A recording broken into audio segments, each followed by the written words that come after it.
Scary facts about your body that you probably didn't know. 1. If you feel a slight twitch right as you're about to fall asleep, that's called a hypnic jerk, and it happens because your brain thinks you're dying. 2. If you stretch out your small intestine, it would be about 4 times your height. 3. Be careful the next time you're sneezing because it's actually possible to break a rib just from a sneeze. 4. The acid in your stomach is so strong that it can dissolve razors, which means your stomach is constantly trying to not digest itself. 5. A sunburn means your cells are dying to avoid becoming cancerous. 6. If you're ever on a roller coaster and feel like your stomach is dropping, that's not your imagination. Your organs are literally moving around inside your body. 7. If you don't get enough sleep, your brain starts to consume its own cells, a process called neuronal cannibalism. 8. Some people can develop parasitic infections from eating undercooked meat, and the parasites can live in their muscles or brain for years. 9. Your body can develop cancerous cells every single day, but your immune system typically destroys them before they grow into a tumor.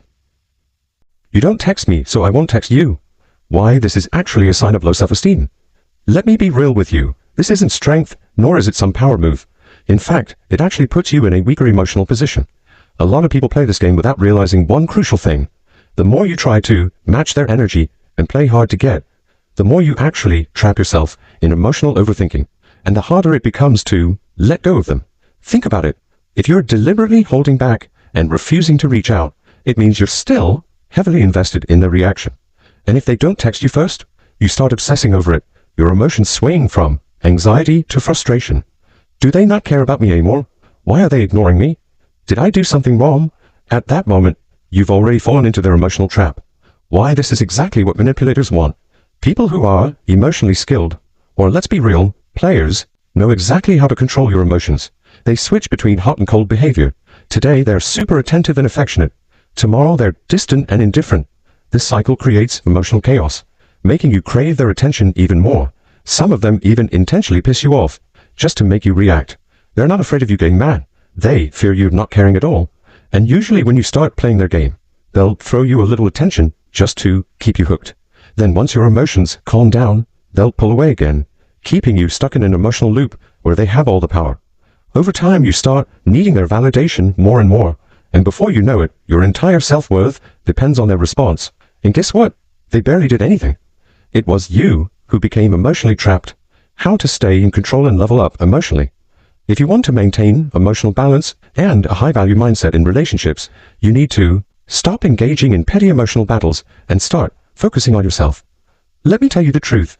Testing them by holding back is pointless. If you always play it safe, you'll never truly understand how they feel about you. So here's what you should do instead. 1. Take back control. Be direct.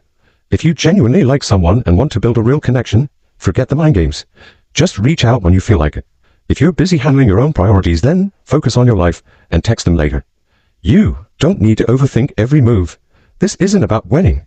It's about having the confidence to express yourself without fear. This isn't some mental trick to feel better. This is how people who are truly in control of their emotions act naturally. A high-value person never lets someone else's responses or lack of attention mess with their flow. If someone starts texting less or acting distant, they don't panic or question their worth. 2. Establish your own screening process. Instead of obsessing over whether they like you, ask yourself, do they meet my standards? Do they add value to my life? Are they treating me with the consistency and respect I deserve? Does interacting with them bring me happiness or just stress? If you've already expressed your interest, but they continue to make you feel uncertain, drained, or unimportant, then walk away. You don't need to analyze their every move. You don't need to stress over whether they like you enough. Frankly, that's a waste of time. If someone is truly into you, you will feel it, not through words, but through their actions. 3. Stop playing emotional chess. Just walk away. If being with someone constantly makes you feel anxious, unappreciated, or exhausted, then you already have your answer. They are not the right person for you. The right relationship won't make you feel like you need to compete for attention, and you sure as hell shouldn't be wasting your energy on a silent war over who reaches out first. That's a game for insecure people who don't know what they want. Instead of proving your worth to them, just walk away. Because at the end of the day, their feelings don't really matter. What matters is whether you feel loved and valued. Final thoughts: keep it simple. If you want to truly own your relationships, you have to let go of this "if they don't text me, I won't text them" mindset.